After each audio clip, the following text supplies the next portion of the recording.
Welcome back to the Business and Banter Podcast. We talk a lot about business. We talk a bit about banter. You may hear a little BS, but most importantly, we're going to try to add some value to your day.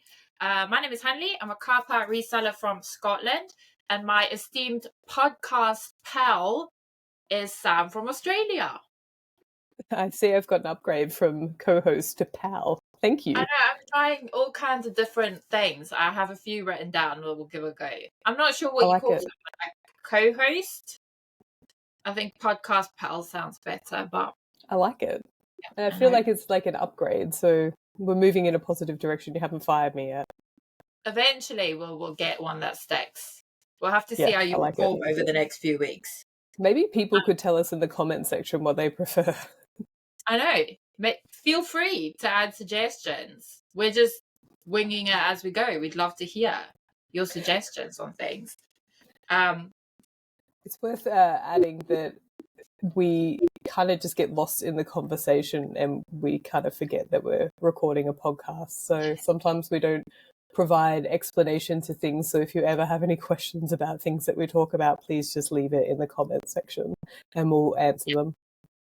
Also, nothing we say is financial advice. Obviously, everything we say is just based on our business.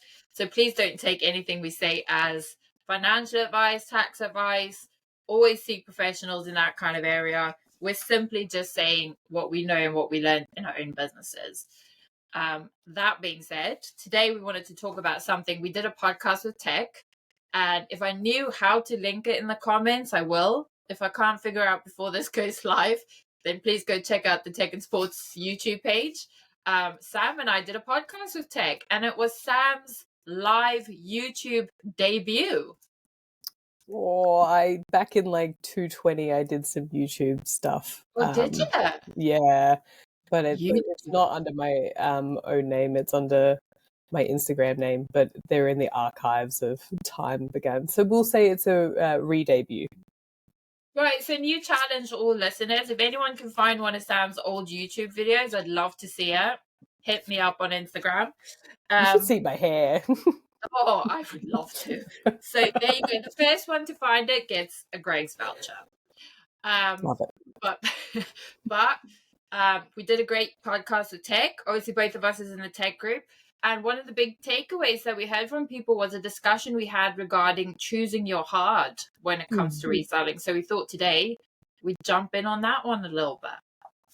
And it's quite topical because we've both had quite the day. My day's towards the end and Hanley's is just starting. So it's kind of poetic that we're choosing to record this on a day that's actually quite hard. I know, right? So it's only 10:30 in the morning for me. And I feel like I've already ran the marathon of life.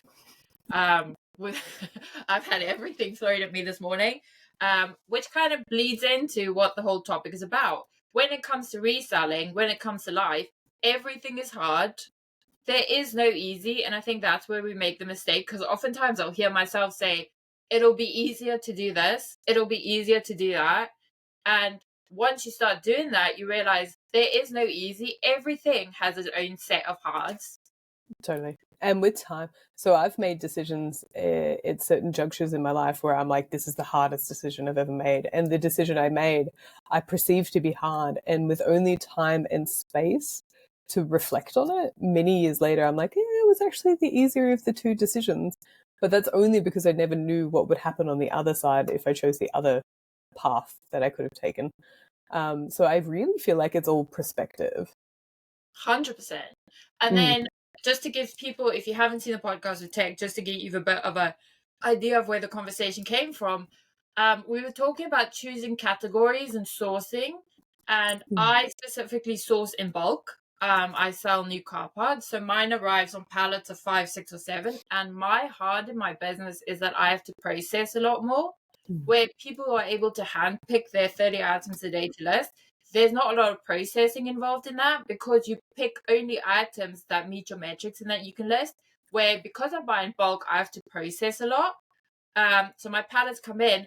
And the reason why I chose the hard of processing is because I am a mum with kids and I can't spend 4, 5, 6 hours a day sourcing, but I can spend that time processing stock, because a lot of the time my kids will just come with me to the unit, right? So my business is different, but I have my own hard. My hard is that I have a lot of stock that I can't put on eBay that I have to find ways to get rid of. I have a lot more processing to do.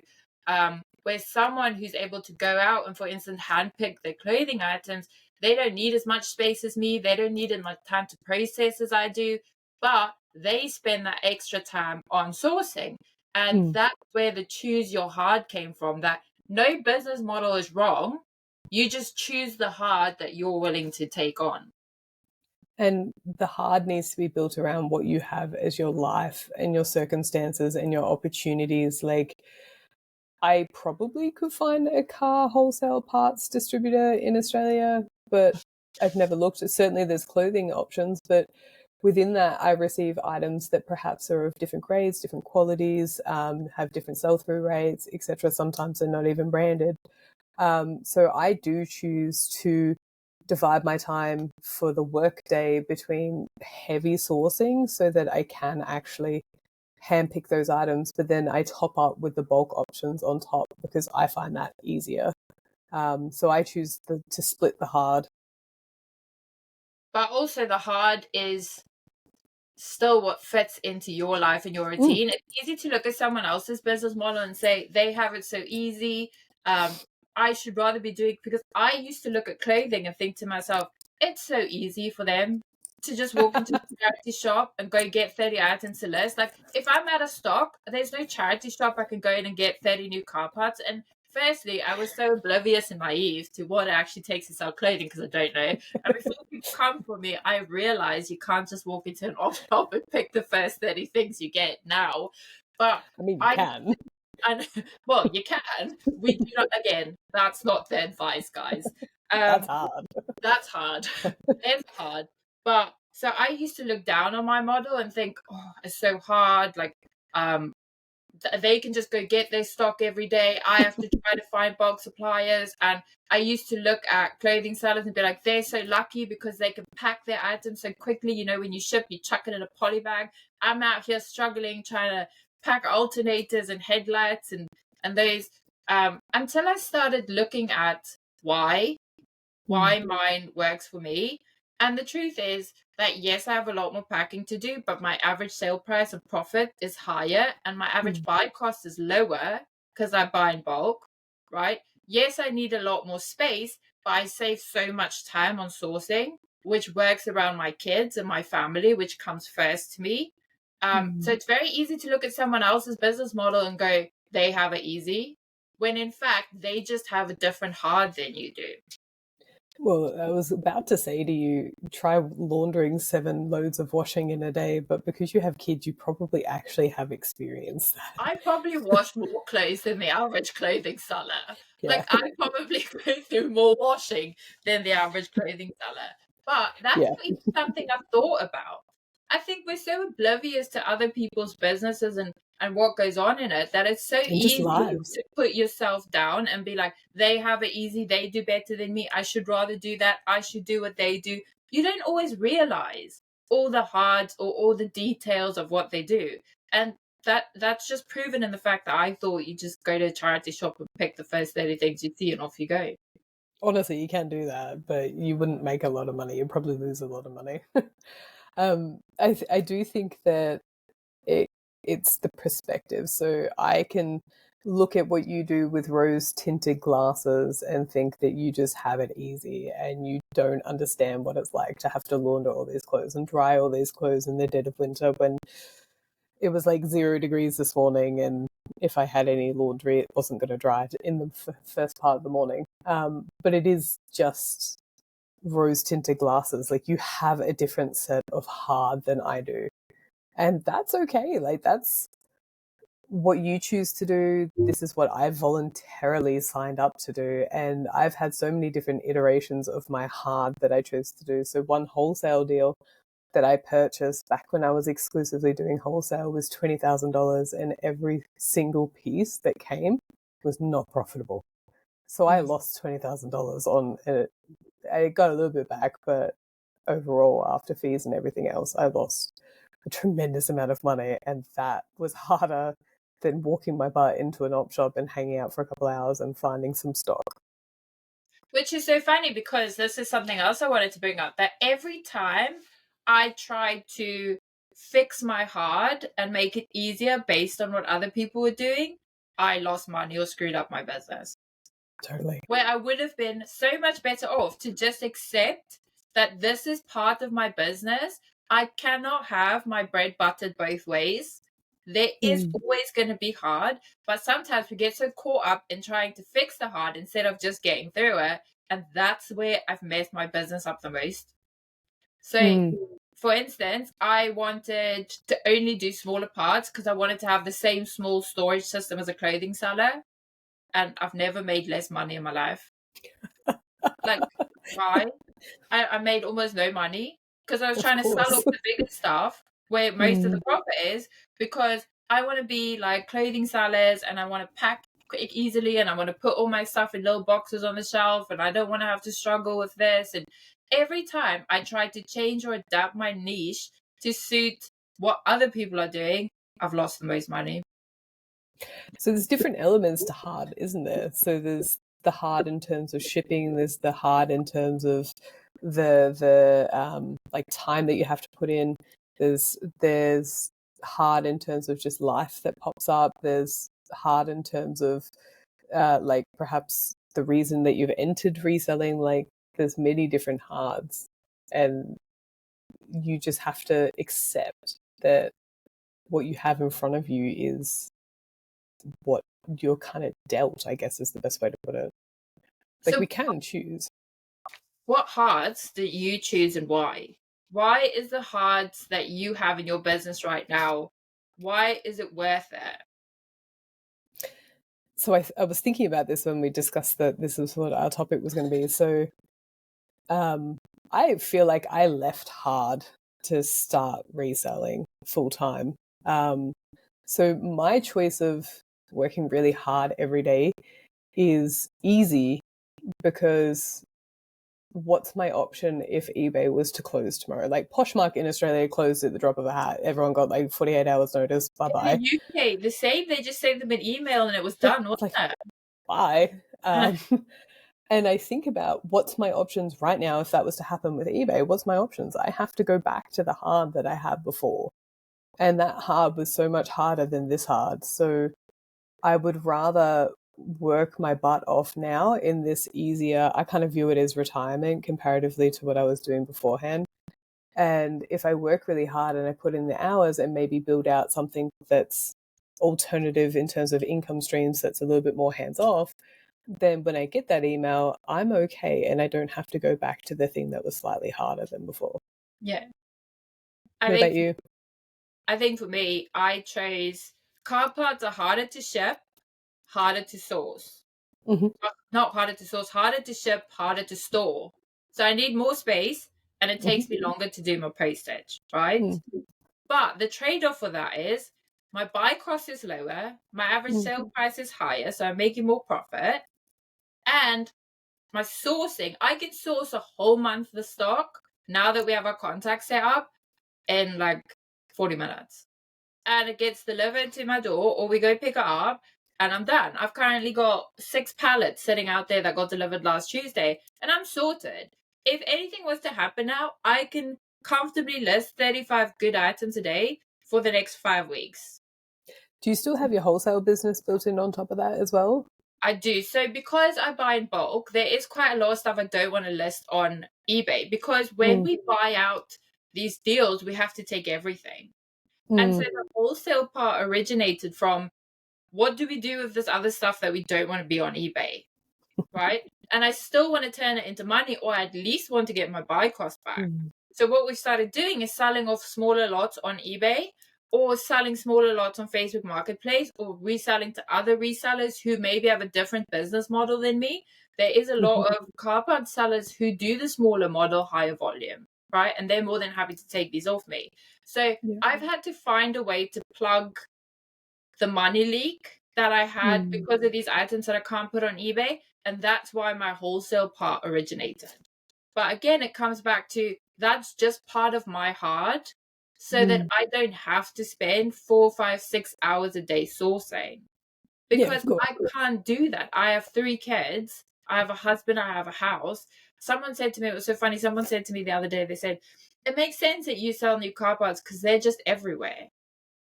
I've never seen a car part. I thought to myself, where is everywhere? Like, where do, like, there's one over there behind you. I know. What do you mean? And I just kind of laughed it off and I thought, yeah, that's okay, sure. And again, that's someone looking at my business model who's struggling to source clothing in the UK because it is quite hard at the minute. And they're looking at my business model going, oh, they're just everywhere. You're just buying it in bulk all the time, right? But again, I can source for a month in 40 minutes because we've worked really hard to build connections and set up the suppliers, right? So that was quite hard. And I can do this around my kids. I can't drag my kids to charity shops for 4 or 5 hours a day to be able to make the same money that I can now. I mean, you could. It wouldn't be a pleasant experience, though. There's a lot of things, like nothing's impossible. That is. It's a no. It's a no from me. No, fair. I don't even... as someone that doesn't have kids, I don't even know how that would go. Like, I've seen other kids just demolishing the toy section in charity shops, op shops, and I'm like, wow, I don't want to have to clean that.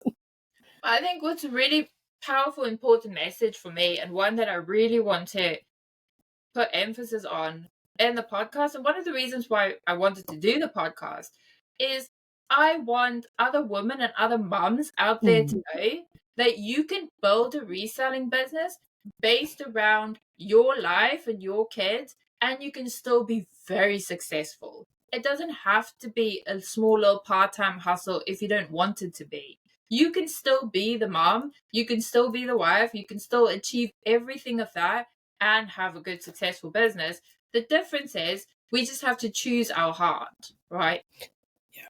I want the same for every person, every woman, but I also want it in every facet of business. Like, I think the things that we talk about are interchangeable for any type of business. Yeah. Like, if you have kids and you're trying to do a startup at the markets, like a startup brand where you've designed the clothes or something like that, like, you can still do that. You can brand market online around your kids because obviously it's online and you only have to film content every so often and you can have a babysitter for those times, etc. Like, I want people to realize that the standard 9 to 5 is not the only way to generate money and to be successful in life. Like, you don't have to go study degrees to end up in a position where you're unhappy like I was. You can be successful in any way. Like, I never in a million years thought leaving a job that required me to have 3 degrees to sell other people's used stinky clothing was ever on the cards, but here we are. It's okay to go against the grain if it works. Like, I wish I did this years ago. It's okay to not do what everyone else is doing if it works for you and your business. Like, we see so many resellers, especially in YouTube and in Instagram, that have all kind of the exact same business models and they follow the exact same, and that works 100%. But I think a lot of people try to mold their life around that business model because they think that's the only way, instead of molding your business around your responsibilities in your life. And that's a takeaway I want people to have. I want people to know that it's okay to go against the grain and to change what you're doing and to adapt and do things differently, even if you have a different heart, if it still works for you. It takes a certain level of creativity to be comfortable in doing that, though, and trust in yourself to be able to take what you see someone else doing and then mold it and adapt it to what works for you in your life. I feel like it takes experience. It takes a lot of failure, to be quite honest with you. The only reason I got to this point is because I failed a lot. Same. Literally. Yeah. And hopefully you can listen to some of our failures and think twice before you make the same mistakes. But if I could tell you all the iterations or different versions of this business that I've had over the last 4 years, I could write an encyclopedia of what not to do until I finally... And the reason is, as I was constantly trying to do what other people are doing, instead of just doing what would work for me and my business. You're trying to mirror. trying to change my business because everyone else is doing this, so I should be doing this. And the problem with that is you have no confidence in your business when you're just following everyone else. Where does that drive come from, though? To fall down, pick yourself up, fall down, pick yourself up. There's no other option for me. There is no, am I going to go have a 9-to-5 career? Which is, I was in corporate back in South Africa. Before I came to the UK, I worked in corporate. I was an executive personal assistant. I worked in corporate. I sat in high level meetings. I had an office. I had a desk. I wore pencil skirts. I'm like full on corporate. Okay.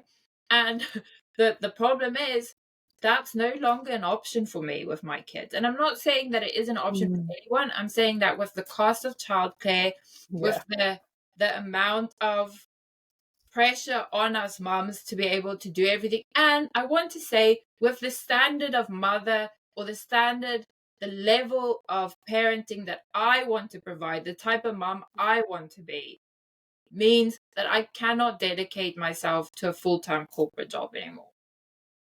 I love that you just said that. I love that. But it is. And it's okay if that is what you want to do. That's good too. Again, it's okay to do what works for you. But I knew when I had kids, I want to be able to do this and this and this and this as a mother. That's no longer possible for me if that corporate career is what I want to do.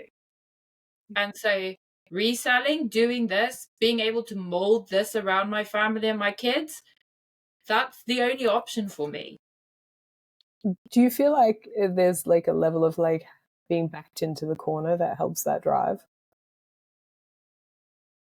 I don't look at it as being backed into a corner though. And I think that's where a lot of like negativity comes from in reselling, is we often feel quite backed into a corner, or we feel stuck, or we feel like we have to do things, or we feel like the rules are this and we have to. And again, it comes back to like, I don't want to live in a world where things happen to me. I want to live in a world where I made things happen.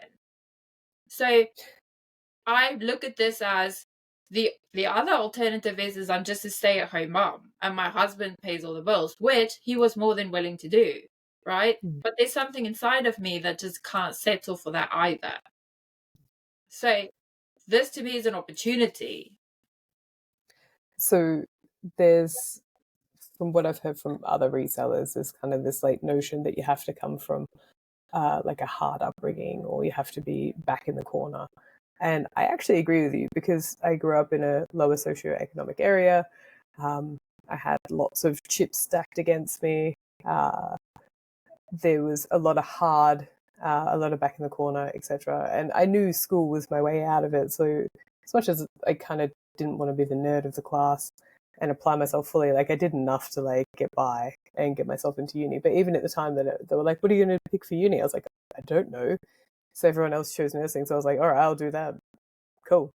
But I think that looking back, I actually don't think that coming from a hard background or being backed into a corner is actually very successful, because I know plenty of people that have been in the same situation who have actually not ended up being successful at all. I don't think that that is the key motivator or drive. I think it has to come from somewhere else.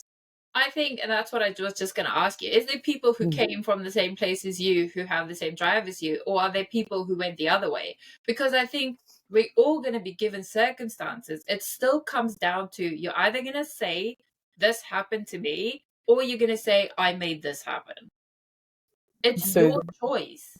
It's your choice what you do with it. I can sit here and I can tell you about horrific things that happened in South Africa. I can tell you how hard it was to one afternoon pack up 28 years of my life in one suitcase and put it on an airplane and start over. Or I can sit here and tell you how incredibly fortunate I am that my kids now get a first world country and opportunities. I can sit here and tell you how incredibly fortunate I am to now live in a country where I have the opportunity to be a business owner and to set the pace for my own life. So I can tell you how I had to flee, or I can tell you how I got an amazing opportunity. Which story do you rather want to hear? So When I first started investing with one of my friends, he said that when you end up on the other side and you're successful, expect most people to say that you were lucky. And in the instance, like you've just explained there would be a lot of people that say that you've just become lucky. But it's the same as my upbringing. Most people are like, oh, you just were lucky that you got out of it. It's like, well, no, I was conscious enough and self-aware enough to realize that I was either going to end up with like some of the members of my family, which were in and out of jail, addicted to substances, etc., or I could choose a different path. And it was up to me to choose that. And it was a very conscious decision. Like I have stared down the barrel of multiple situations where I'm like, if I choose this, my life is going to go in a really bad way. So say no and keep going on the way that you're going. I don't believe there's such a thing as luck. I don't think luck exists. I don't think so either. At all. No. I don't believe in it at all. I think everything is consequences of our actions. I think everything is a ripple effect of choices we make. I don't believe in such a thing as coincidence either. I guess it would depend on what your belief system is.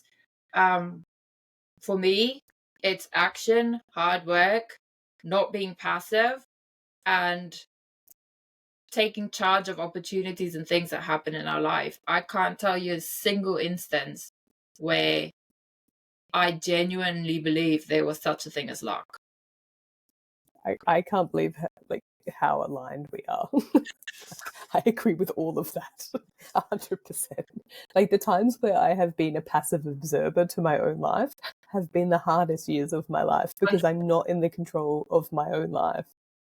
Do you really want to live in a world though where there's such a thing called luck that's just out there somewhere? Who knows even where it comes from, who's in charge of it? Do you really want to live in a world where this crazy thing is just, I guess, in the air we breathe and it randomly chooses who gets to have a good time? Like that I don't want that. So the people who win Tats Lotto, a lot of them end up broke and declaring bankruptcy several years after because there was luck in winning the money, but they never had to learn how to earn the money, so they never had to learn how to manage the money, and therefore at the end of the situation they actually end up worse.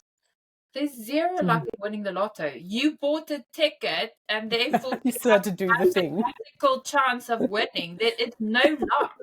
I don't get that when people's like, you're so lucky you won the lotto. No, you bought a ticket. When you bought the ticket, there was a mathematical chance of your numbers being drawn, and that happened. That is not luck. I mean, there's more of a mathematical chance you get hit by a bus crossing the road than it is to win the lottery. So that's where people say it's luck. But yes, you're correct. I could never win the lottery because I've never put a ticket on. Neither would I. Like, if you're not in the odds, you can't win. If you are in the odds, then it's not lucky when you win. You played the game, which is a possible outcome, you winning money.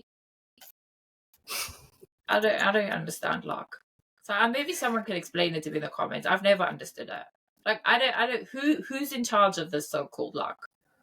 Well, it's just handing over responsibility. That's like you're letting someone else be in the driver's seat of your own life. It's handing over accountability. That's what it is. It's a get out of jail free card for not doing what you have to do or being in charge of your own life. It's saying it doesn't matter. I don't actually have to do this because I'll be lucky, or I'm not lucky, or I don't know. So I feel like a lot of my life I spent doing kind of the barest of minimums to like throughout uni because I wasn't interested. Everyone else just chose nursing, so I was like, yeah, I'll just do that. And so my grades were appalling. I barely studied, and I got out on the other end, somehow managed to pass, and I was like, huh, I'm in charge of these people's well-being. Jesus, I wish I paid attention more. And it's in those times where I've coasted because I am not in the driver's seat of my life. Yes, I got through not based on like I did the barest of minimums to get by. And for the most part, it was common sense that got me through. Like, don't do this, someone will die. That seems to be quite logical. But when I'm not actively participating, it's harder on the other side. Like it is honestly so hard. And when I don't put in my best efforts with eBay and then all of a sudden my sales are terrible, that's really hard. it's so much harder when it's my own fault. I disappointment and having bad sales when I know I haven't put in the work, or not getting opportunities because I know I could have done more, that hurts so much more than anything else to me, because it's my fault. And I'm I've become much more self-aware of myself in the last 3 years, where I can turn to myself and go, well, it's your own fault, without having a pity party or without being depressive or negative about it. It actually brings me so much freedom. When I look at something that's gone wrong and I say, actually, that's your fault. Like, you didn't do that. Oh, okay, good. I can avoid that next time. Instead of going, I don't know what's happened to me. I don't know why this is going on. I never get lucky. I can't fix that. How do you fix that? I don't want to live in a world where I can't fix that. You touched on this last week, and I think it's actually something that I've gone away and I've thought about over the last few days. And it's possibly one of the best things for success is to be fully accountable for all aspects of your life. Because without accountability, you are just handing your life over to pure chance, really. It's lucky if someone like waltzes in and purchases your item, if you haven't done the right things and you haven't actually listened. Like, just for example, today I decided to go around the house and pick up some of the stuff that I was like, oh, it's too hard to list, and put up 5 or 6 of them, and 3 of them are sold today. And that was just money that I've been avoiding because it was too much work, because I wasn't accountable to the fact that I just left it because it was too hard. Yeah. Well, here's the great thing, guys.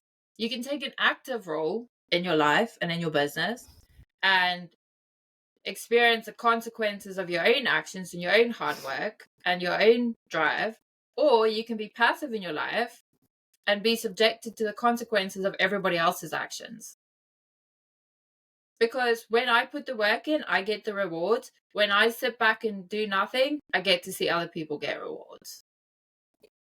So where does the discipline for you come from to do that? Because yes, I know your kids are a big driving force, and yes, the business needs to be successful, but there is still a level of discipline within that requires you to actually show up every day and put in that best effort. I don't know. I don't know. I wish I could be like, I don't know. I show up every day. I have a list of things to do, and I don't go to bed till they're done. Like, there's something inside of me that doesn't let it stop. There's so many times I've wished, like, why did I have to hustle so hard? Like, I could have been a stay-at-home mom. Why? What is wrong with you, lady? Like, when I get up in the morning, I'm like, why? Why did you have to be such a boss? Could you not just have been okay with it? And then, but I can't. I cannot miss. I will not miss. I will not let myself down. I don't know why it is the way it is. It gets to the point of being a bit obsessive sometimes as well. But I guess I know what the other side looks like. I guess I know the feeling of not being in control of my life, being back in South Africa where I felt not in control of my own safety. And I never, ever, ever want to not be in control of something again. And if I don't even show up for myself, how can you expect someone else to show up for you? That's very powerful. At the most basic level, showing up for yourself is the most self-love you can show to yourself. Yeah, it is. Yeah, I 100% agree with that. And I think that as I've, over the last few years, probably like 4 or 5 years, the more I've valued myself, the more it's been easy to show up for myself. 100%. The more your thoughts and your ideas are so powerful, the more you think you can do it, the more you think you're worthy of doing it. And we've had this conversation as well, right? We talk about being ungrateful and always wanting more, and being ambitious is seen always maybe as such a bad thing sometimes. But it's okay to be grateful and want more. You don't have to pick. If you don't, just because you want more doesn't make you ungrateful. You can be so grateful for what you have and still want and work towards more. And when I realized that, that was a game changer for me, because I used to feel guilty. Like I should just be grateful for this opportunity I have. I was actually talking to someone about that this week, about they were saying that they felt guilty about having money in their bank account. So they kind of get to this point where they then self-limit themselves because they're like, oh, if any more money, I will feel guilty. And they're trying to rework their, I guess, thoughts about that and where that comes from. And it's really interesting when you start breaking down where those self-limiting beliefs come from. So as someone that grew up with not a lot of money in the house and money was very taboo to talk about, to even speak to a partner about like, oh, what's in the bank account? Like, what are you working towards? What are you saving for? Like, that was very taboo. I never heard those conversations growing up. And to talk about it out in the open, like in a podcast like this, it's so foreign. And I think it needs to be more commonplace so people can work through those barriers. 100%. And I want to rip that taboo band-aid off and be like, we should talk about money. Like the same when I grew up, you don't tell people about your finances, you don't talk about your finances, money is not something that gets mentioned. Like, why not? Why is it such a, and I think it's because it can sometimes come from people use it as a place of bragging or belittling other people, and I can understand how that is wrong, but there should be a place where people can ask genuine questions and people can ask or express feelings of, when I started making serious money, there was a feeling of, I should just be grateful now. Like, I don't have to do anything more than this. I'm just being greedy. I should just be grateful. And that was a big block I had as well. Like, when people say, when is enough enough? Why does there have to be an enough though? If I'm still achieving everything I want to achieve and it's not costing anything when it comes to my family or my personal values, why do people want to limit us and be like, you should be grateful? You should just take what you have. I guess and this is my assumption on the topic, I can't speak for other people, but I feel like it's other people projecting out how they feel about themselves onto others. That's my take. Where did you find your confidence with money and like the ability to, because we have a lot of conversations about like the power of leverage and reinvesting, and you seem very confident with money matters. I think because I've had success with money. So for most of my life growing up, I would get money and it would just fall through my fingers like it was sand or water or something like that. And even when I first started reselling full time, as we've discussed last week, getting into the hole and then building it back out. And so I had a level of savings, and then that almost dissipated, not entirely, but almost. And then doing the work and building that money back up, but then exceeding that money and then investing on top, and then those investments being successful, has proven for me to be the most confidence building. And obviously being able to still pay all my bills and meet my taxation requirements on top of that. I have confidence with money now because I know how to make it. Yeah. I am so confident that even if you take everything away from me right now, I'll be right back where I am right now in 2 years. And that's because you've worked out mentally and you've had the education mentally that you can have everything taken from you, but they cannot erase that. Yes. So I know how to do it now. You can't take the know how to do it away from me. And it sorry, doesn't have to be on it. No, I was just going to say, it doesn't have to be on eBay. You can do it for anything. But it's because we have that lack of knowledge and we have that lack of experience of talking about money. And these aren't conversations that are being had. And we feel bad to ask questions about it, that we do have this taboo about money. And it's a lot. And that's where most of my bad spending came from.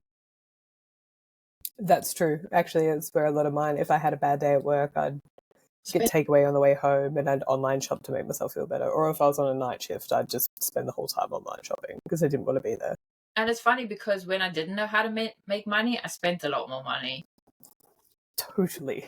Yes. Why? Yeah. Why? Like when I didn't know how to make money and I was just getting a paycheck and money was limited, why am I spending more? Like now I'm a lot more reserved with my spending. Like everything gets 3, 4, 5 thoughts. And I guess it's because I don't know. Why do you think that is? So in the episode that shall never be aired, the true episode 1, I said to you that I view it one day at our award show. Yes, of course. Sorry, when we're all famous and receiving the ARIA awards or whatever they are. I think that's for music. I said to you that every purchase that I make with my business, or just business money, or just money in general, I think about what that money could become. So I know I turn my store over 2 times. So if I was to go away interstate, and it was to cost $3,000, just for example, I turn the money over 2 times, so it will go from 3,000 to 6,000, and then because I'll reinvest all of it, from 6,000 to 12,000 in a year. So if I'm going away, the trip itself has to be worth $12,000, or else it's just simply not worth it. That's just the first time you said it blew my mind, and the second time you say it blows my mind. Because I would look at a business and be like, that's just 20 quid, and I'll take my 20 quid. Until you go and you go draw it out, where it's 20 quid taken out of the business, or it's 20 quid, I bought 20 more items, I sold those 20 items at my average profit per item, so that 20 now becomes 20 times 15. I can't do the math. Yep. Also, there's a fly. I know. I didn't want to bring it up. What is it? I almost went into my It's mouth. enormous. I know. I don't know what that is. So, sorry for the interruption, guys. McFly's in here. So, it becomes 20 times the 15 items I bought that then sold for £15 profit. So, just keeping that 20 into my business, right, gives me, what's 20 times 15? I'm so bad at math. 20 times 15, it's 300. So my 20, I can take my 20 out and spend it now, or I can turn my 20 into 300 odd quid. And then you can buy 300 more items. So all of a sudden, spending 20 quid now costs me over 300 quid. And it's so funny because people are always like, oh, it's okay, it's a business expense. You guys realize that doesn't mean it's free. Like, you still got to pay. And they're like, yeah, we're going to this. It's only 300 quid, but it's a business expense. And I'm always like,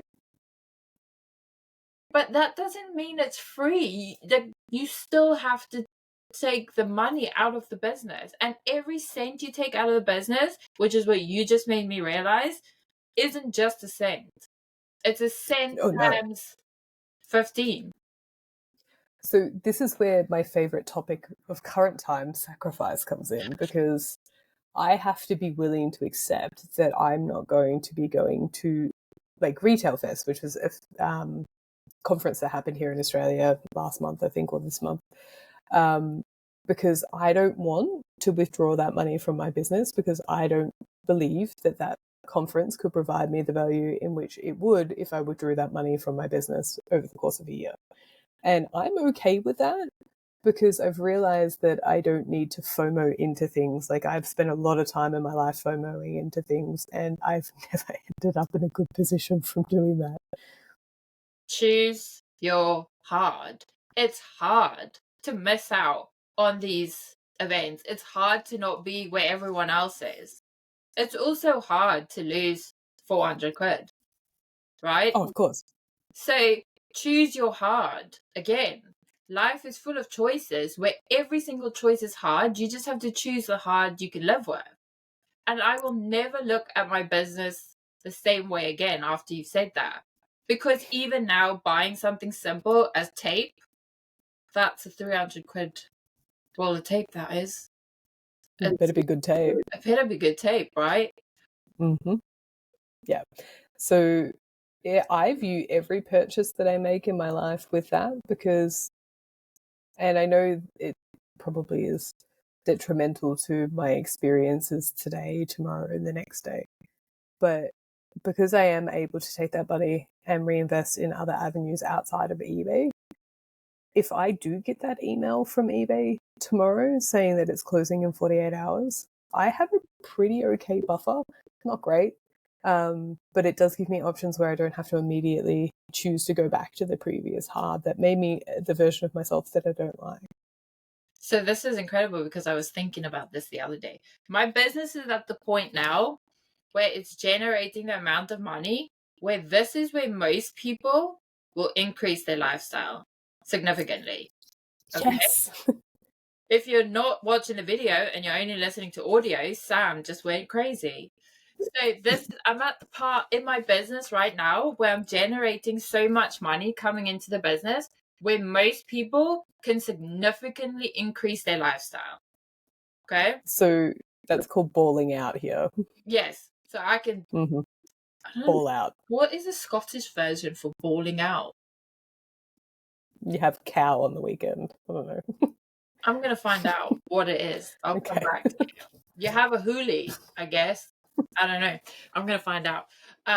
So the choices I have right now, and it's so tempting to just start living the good life. The problem is, if I start living the good life now, I can only live the good life as long as I keep the current business production up. Right? So if I get that email from eBay, my good life is gone. Okay? Yep. Or second option is now I need to start finding ways to turn that money into other streams of income. Okay? So that if I get that email from eBay, I can be like, it's okay, I've got other streams. But this is where most people get stuck, and where I used to get stuck because I didn't have confidence with my money. My spending was out of control. That as soon as I started doing well, I started doing well in every aspect of my life, like spending more, going more, increasing my lifestyle. And for the first time in my life, I don't want to do that. This is like one of my favorite topics because every time in my life I have ever earned more money, I've just spent more on lifestyle. So I've traveled more. I've I don't know, bought the more expensive pasta in the store. I've gone to the more expensive restaurants. I've always accelerated my lifestyle. And my mentality behind it has always been, I work harder, so I deserve it. Okay. And it has been so incredibly humbling to unpack that in my own mind, to be like, just delay that gratification for a couple of years and you can live that lifestyle your entire life, because you will have multiple income streams that will just set you and you can just live the most beautiful life, but you have to just delay it just slightly. That's what I wanted to touch on, because a lot of people will say, what's the point of working so hard if you can't have the rewards right now? Okay. And what I want people to know is what Sam just said. Okay. If you want to have the rewards right now, know that those rewards are going to be as temporary as your effort. Okay. That's the truth. So you can have it right now. Your trade-off in your hard is that you have to keep up this amount of effort and this amount forever. Of day forever. Or you have to go back down. Or because of inflation, you actually just naturally have to do more anyway. Yes, right? Or you can do what Sam just said.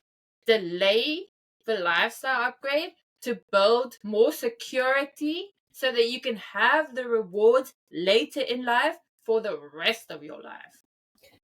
And then if you invest in things that naturally increase with inflation, your profit will always naturally increase. So if you just, for example, invest in property, the rental price that you charge the tenant would naturally increase with inflation because of overheads, etc. So you'd never have to take a pay cut. Yes. I also so your lifestyle could always stay the same. I also just want to add that we don't offer investing advice. This is just based on things that we've researched. Please don't just go take the money you were going to use to buy garden furniture and go buy property. That's not what we're saying.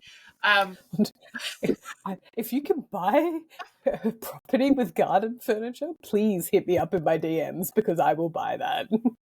That's been such a shift for me, because for the first time in my life, I don't want to increase my life. Like, increasing my lifestyle doesn't appeal to me right now at all. And that is such a strange feeling. Like, it's so strange took my kids shopping at the weekend. My oldest daughter is going to Paris with a school trip, and I took her to the mall to go buy some clothes for her trip.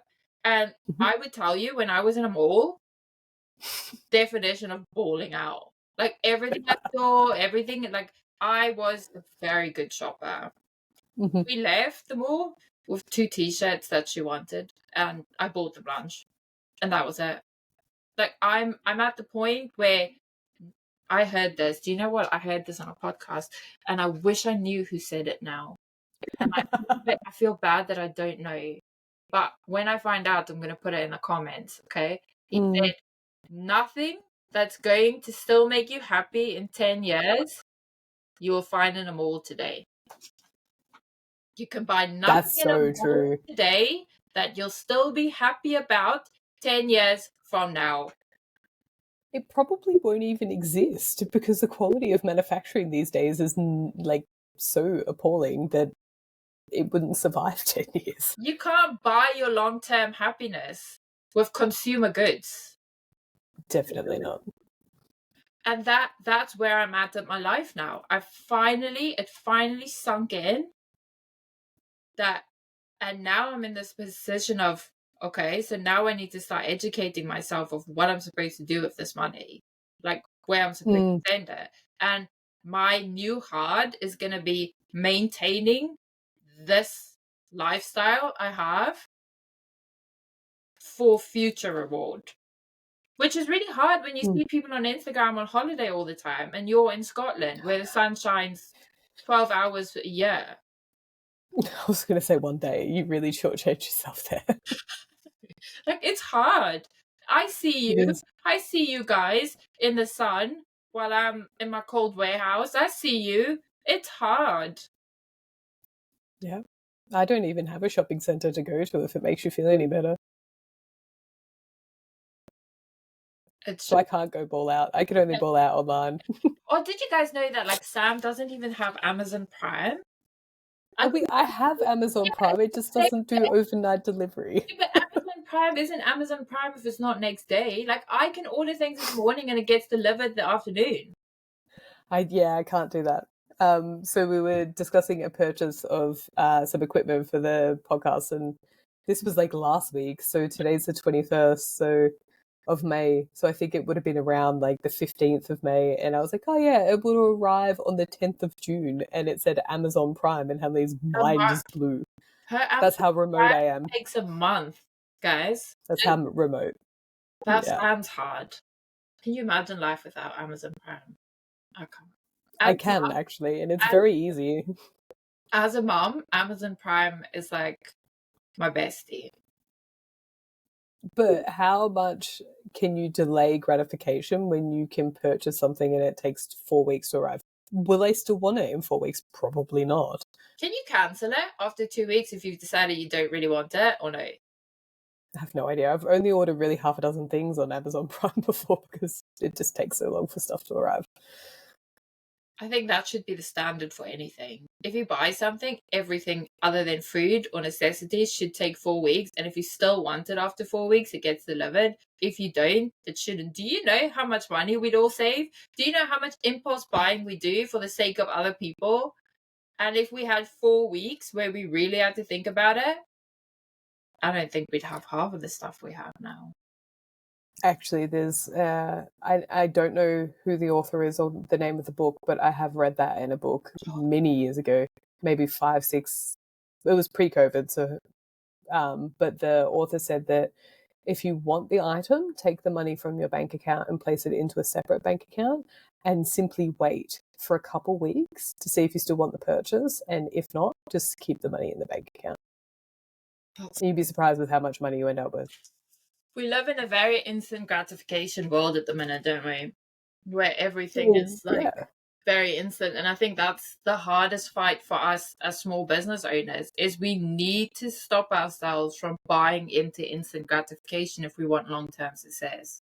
We need to stop. So, for instance, switching to clothing, selling clothing would have in the short term made me very happy because I wouldn't need a warehouse. I could pack my orders really quickly. In the long term, I wouldn't be making any money because I know nothing about clothing. Similarly, I considered for a brief moment there this year that I would switch to CDs, DVDs, and media in general just to beat Tom at his own game. But then it would make me feel really good if I was able to pull it off, but then I would have a business that I would not like. I think what I want people to take away from this is that every business is hard. Every person, reseller you see on Instagram and YouTube, there are parts of their business that is hard. It's okay if your hard is different to theirs, as long as your business works. It's okay to go against the grain and to not do what everyone else in the community is necessarily doing if it works for your business and you're achieving the things you want to achieve. And I want people to know that some of the worst business mistakes I've ever made was chasing instant gratification instead of long-term stability. Some of the worst decisions I've made in my whole life have been chasing instant gratification, 100%. not just in business. I was going to say whole life, but we need a therapy podcast to get into that one. Oh, yeah, no, we don't need to get into specifics, but definitely there's been some bad choices that have been made on my end. All right, one last question for you before we finish up. After you come out on the other side of all of this and you no longer have to delay gratification, what is the very first thing you're going to do? You had all the money in the world, you were going to set yourself back. What are you going to do? I'm going to get a car and my husband and I are going to drive to Japan. And you can drive to Japan? You can drive. One of my husband's lifelong dreams since the moment I met him has been to drive to Japan, buy a car there and drive it back. And he was going to do it for his 40th birthday, but then life got in the way. And now we have small kids. And it's just something he's always wanted to do. And it's something that I am very passionate about making happen. So my number one, the day I shut off eBay and I'm done, that same day we're getting in a car and it's going to take about 3 weeks to drive to Japan. And we're going to drive to Japan and we're going to buy a car and we're going to drive it back. That's pretty amazing. I love that. How about you? So when the pandemic first hit, we had flights booked to COVID. We have flights booked to Fiji. And everything started shutting down around April and we were flying in May and we were like, we're still going to go. Yeah. And then the borders were fully shut. And like for a while there, we're like, we're still going to go. But then the flight just got cancelled, which I'm very grateful for because I'd probably still be stuck in Fiji as like working as a fisherwoman or something. Like I just be part of the culture now.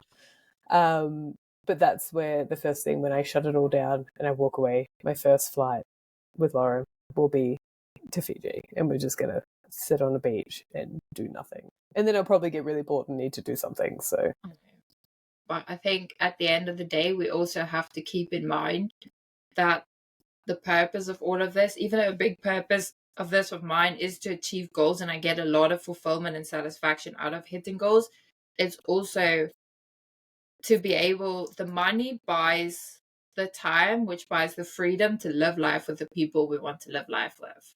And that's the main goal.